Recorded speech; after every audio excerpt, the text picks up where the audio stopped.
आज सुबह सुबह ही शेख साहब को एक दोस्त की तरफ से रात के खाने की दावत मिली थी। शेख साहब का सारा दिन आज बहुत ही अच्छा गुजर रहा था। ये दावत उनको बार बार खुशी दे रही थी। खुशी भी दो तरह की थी। एक तो आज शाम को जो खाना घर से खाना था वो बच जाएगा। दूसरा, बाहर का खाना खाए बहुत दिन गुजर चुके थे, वो खाना भी मिल रहा था और मेल भी मुफ्त रहा था। शेख साहब बड़ी बेसब्री से रात होने का इंतजार कर रहे थे। आखिर शाम हुई, शेख साहब तैयार हुए और दोस्त के घर की तरफ चल दिए।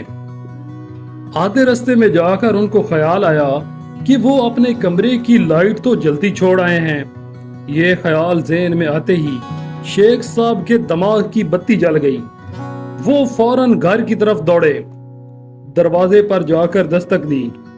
बेगम ने दरवाजा खोला। शेख साहब को देखकर बोली, आप दावत पर नहीं गए?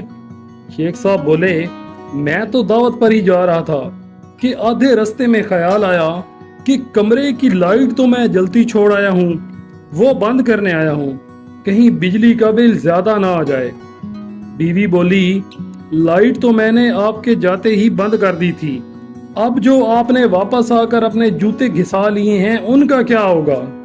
शेख साहब बोले, मुझे पागल समझ रखा है?